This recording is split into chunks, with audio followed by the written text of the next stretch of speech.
الحمد للہ رب العالمین والصلاة والسلام علی سید الانبیاء والمرسلین وعلی آلہ واصحابہ اجمعین اما بعد اعوذ باللہ من الشیطان الرجیم بسم اللہ الرحمن الرحیم انما المؤمنون اخوة فاصلحوا بین اخویکم واتقوا اللہ لعلکم ترحمون صدق اللہ العظیم وصدق رسولہ النبی الکریم الامین اللہم صلی علی سیدنا و مولانا محمد معدن الجود والکرم وآلہ وصحبہ وبارک وسلم الصلاۃ والسلام علیک یا سیدی یا رسول اللہ وعلی آلک واصحابک یا سیدی یا حبیب اللہ۔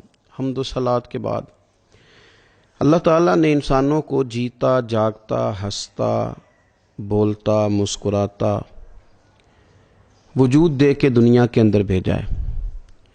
انسانوں کو اللہ تعالیٰ نے سوچنے کی، سمجھنے کی، بولنے کی، ما فی الضمیر بیان کرنے کی صلاحیتیں عطا کی۔ انسان اپنا اپنا مزاج رکھتے ہیں، اپنی اپنی سوچ رکھتے ہیں، سوچنے اور سمجھنے کے الگ الگ زاویے رکھتے ہیں۔ ذہنوں کو قید نہیں کیا جا سکتا، جسموں پر پابندی لگائی جا سکتی ہے، سوچوں اور فکروں پر نہیں لگائی جا سکتی۔ ہوتا یہ ہے کہ بعض اوقات سوچیں مختلف ہو جاتی ہیں۔ جب سوچیں مختلف ہو جاتی ہیں کسی ایک معاملے میں، یہ ضروری نہیں کہ لوگ ظالمی ہو تو سوچیں مختلف ہوتی ہیں، کئی دفعہ اخلاص پر مبنی سوچیں بھی مختلف ہو جاتی ہیں۔ لوگ مخلص ہی ہوتے ہیں، لیکن ایک کا زاویہ نگاہ یہ ہوتا ہے کہ اس کام کو اس طرح کر لیا جائے، اور دوسرے کا خیال ہوتا ہے کہ اس طرح کر لیا جائے۔ تو چونکہ لوگ جیتے ہیں، جاگتے ہیں، سوسائٹی میں رہتے ہیں، تو پھر ان میں نزاع پیدا ہوتا ہے، اختلاف رائے پیدا ہو جاتا ہے۔ اختلاف رائے پیدا ہو جانا اتنا بڑا مسئلہ نہیں ہے۔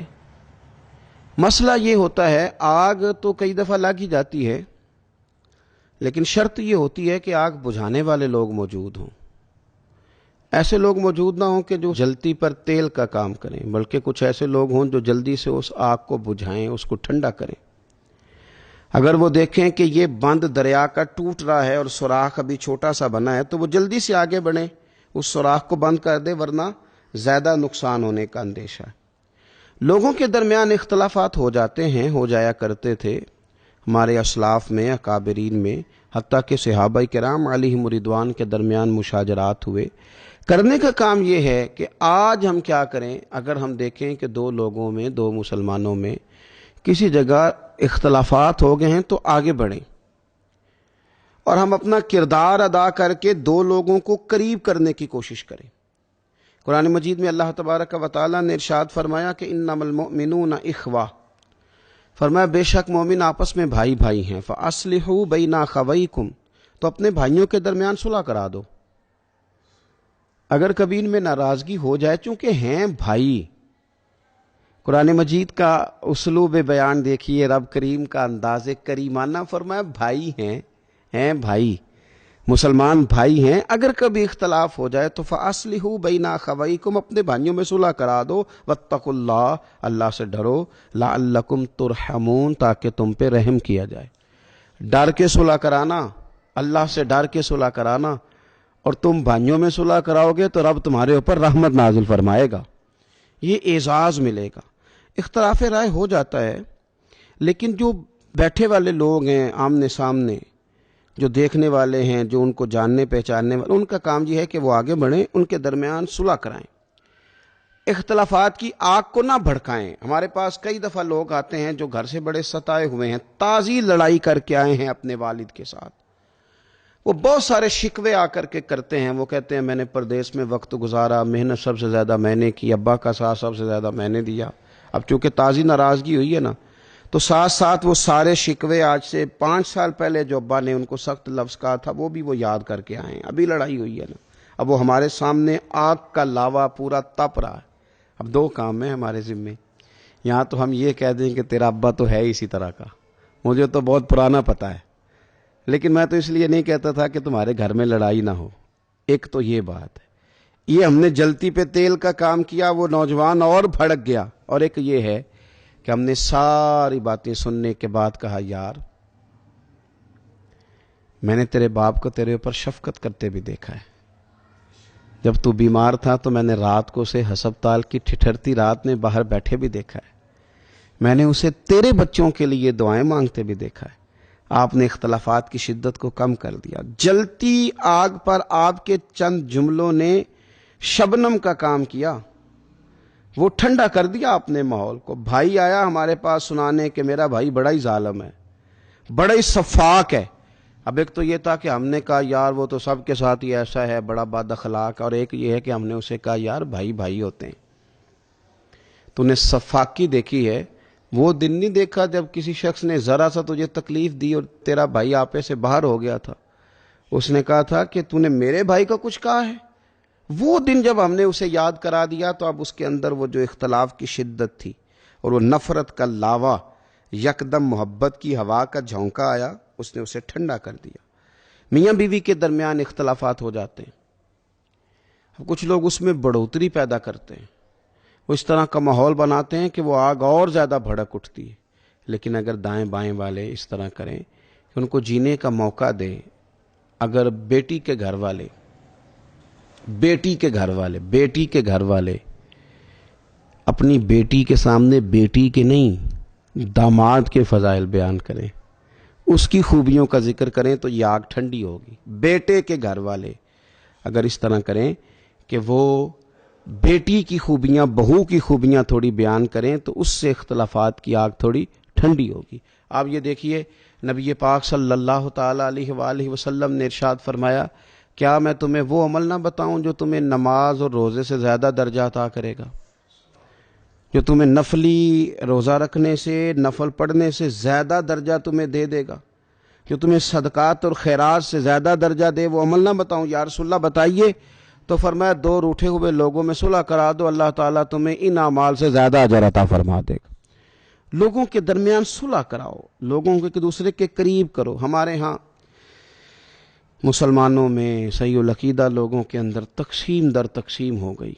جب لوگ ٹوٹے تو شاید کوئی ایسا نہ ملا جو جوڑ دے, شاید کوئی ایسا نہ ملا جو انہیں قریب کر دے. اوس اور خزرج کی لڑائیاں حضور علیہ السلام کی تشریف آوری سے پہلے زوروں پہ تھیں, لیکن کریم کے کرم کی برکھا برسی تو حضور نے انہیں بھائی بھائی بنا دیا. لوگ پسند نہیں کرتے, کچھ لوگ ایسے ہوتے ہیں جو لڑاؤ اور حکومت کرو کی پالیسی پہ عمل کرتے ہیں, پسند نہیں کرتے اکٹھے بیٹھنا. اوس اور خزرج ایک دن اکٹھے بیٹھے تھے مدینہ منورہ میں, اور یہ سالوں سے صدیوں سے لڑنے والے قبیلے محبت کی باتیں کر رہے تھے. ایک بوڑھا یہودی وہاں سے گزرا, اس نے پھر وہی بات چھیڑ دی, اس نے تمہارے دادا کے ساتھ یہ کیا تھا, اس نے تمہارے پردادا کے ساتھ یہ کیا تھا, اس نے فلاں موقع پہ یہ کیا تھا. وہ پھر شدت آئی. وہ جاہلیت میں جو ایک دوسرے کے خلاف اشعار پڑا جاتے تھے وہ بھی دوبارہ سے لوگوں کے ذہنوں میں آئے. باتیں بڑی, تلواریں نکلیں. آگ لگانے والے اپنا کام کرتے ہیں, پر یہ کیا اندھیر نگری ہے کہ آگ لگانے والے تو آگ لگا رہے ہیں, آگ بجھانے والے کہاں سو گئے؟ وہ لوگ جن کو زندہ رہنا تھا, جاگتے رہنا تھا, ڈیوٹی کرنا تھی, آگ بجھانی تھی, وہ کدھر گئے؟ جب اوس اور خزرج کے درمیان یہودیوں نے آگ بھڑکا دی تو کسی نے جا کے رحمت للعالمین محبوب کو خبر کی.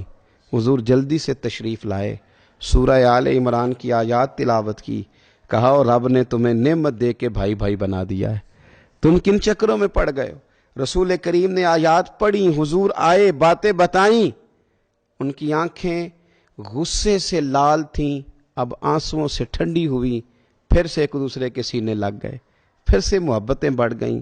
کیا کریں؟ آگ لگانے والے جاگ رہے ہیں, تیل ڈال رہے ہیں, تباہیاں کر رہے ہیں, امت کا شرازہ بکھیر رہے ہیں. اللہ کرے کہ آگ بجھانے والوں کو کوئی چست کر دے, کوئی آگ بجھانے والوں کو کھڑا کرے, انہیں کو بتائے کہ بڑی فصلیں جل گئیں, کئی نسلوں کا نقصان ہو گیا, بڑی ساری تباہیاں اتر گئیں, اٹھو نیند سے بیدار ہو جاؤ, دیکھو حالات بڑی خوفناک سمت اختیار کرتے جا رہے ہیں. میرے نبی پاک صلی اللہ تعالی علیہ وسلم نے جماعت کا کبھی ترک نہیں فرمایا. حضور جماعت کے ساتھ نماز پڑھنے کو ہمیشہ پسند کرتے, حتیٰ کہ جنگ کے موقع پر بھی نبی پاک صلی اللہ تعالی علیہ وسلم جماعت کا اہتمام فرماتے. جب ظاہری طور پر طبیعت مبارک بڑی علیل تھی, وصال ظاہری کے ایام قریب تھے، بظاہر حضور قدم نہیں اٹھا پاتے تھے، پھر بھی 2 لوگوں کو سہارا لے کے مسجد میں تشریف لاتے، جماعت کے ساتھ نماز پڑھتے، پسند کرتے۔ لیکن قبیلہ عمر بن عوف کی صلح کرانے کے لیے جب حضور تشریف لے گئے تو آپ کو بخاری شریف میں ملے گا کہ اتنی تاخیر ہوئی کہ صحابہ کو جماعت کھڑی کرنا پڑی اور جماعت لیٹ ہو گئی، لیکن میرے نبی پاک علیہ الصلوۃ والسلام نے جماعت کو دیر سے ادا کرنا پسند کیا، لوگوں کی صلح کرانے کو اہمیت دی، لوگوں کو قریب کرانے کو حضور نے، اس قبیلے کی صلح کے لیے، ان کے نزاع کو دور کرنے کے لیے حضور نے جماعت کو لیٹ کر لیا۔ ہم بھی اس طرح کریں نا کہ چلیں کچھ نفلی کام ہی چھوڑ دیں، کچھ اپنی خواہشات ہی چھوڑ دیں، کچھ تھوڑا سا ہم نہ، ہو سکتا ہے کوئی ہمیں تانا ہی دے کہ تم کیوں آئے ہو، اب تم بڑے مصلح بننا چاہتے ہو، اب تم بڑے سردار بننا چاہتے ہو، تمہیں شوق آیا ہے حکم بننے کا، ہو سکتا ہے تانے بھی ملیں، لیکن یہ کہ جب خیر کے کام میں بندہ نکلتا ہے تو کہیں کہیں اسے ان چیزوں کا سامنا بھی کرنا پڑتا ہے۔ لیکن کوشش کریں اختلافات امت میں ختم ہوں، کوشش کریں کہ صحیح العقیدہ لوگ ایک جگہ، ایک پلیٹ فارم پہ جمع ہوں، کوشش کریں ہمارے خاندانوں کے لوگ، ایک دادا کی اولادوں میں اختلاف نہ ہو، کوشش کریں کہ محلے داروں میں اختلافات نہ ہو، کوشش کریں کہ ہماری مساجد میں لوگ صلح کے ساتھ رہیں، ہمارا کوئی نمازی ناراض ہو کے دور نہ جائے، صلح کا کام کریں، صلح کا کردار ادا کریں، لوگوں کو قریب کرنے کی کوشش کریں۔ اللہ تبارک و تعالی ہمیں توفیق عطا فرمائے۔ آخر دعوانا الحمدللہ رب العالمین۔